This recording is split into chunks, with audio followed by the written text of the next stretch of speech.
শীতের সকালে নিয়ে চলে এসেছি গরম গরম আলু ফুলকপির পরোটা। তো এর জন্য নিয়ে নিয়েছি আমি এখানে দুটো আলু, ফুলকপি, কিছুটা ধনেপাতা আর কাঁচা লঙ্কা। এখানে ফুলকপিটা গ্রেট করে নিয়েছি আর আলুটাও সিদ্ধ করে নিয়েছি, ভালো করে ম্যাশ করে নিলাম।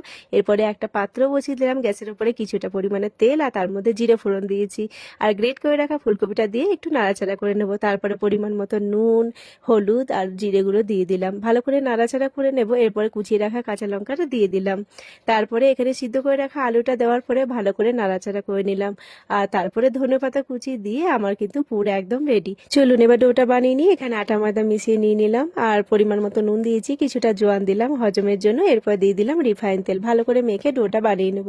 ডো আমার এখানে রেডি হয়ে গেছে। প্রত্যেকটা লেচি কেটে নিয়েছি আর প্রত্যেকটার মধ্যে পুর ভরে ভালো করে ডোটা আমি এখানে বানিয়ে নিয়েছি। তো সবগুলো রেডি হয়ে গেছে লেচি আমার এখানে। এরপরে তাওয়া বসিয়ে দিলাম গ্যাসের উপরে।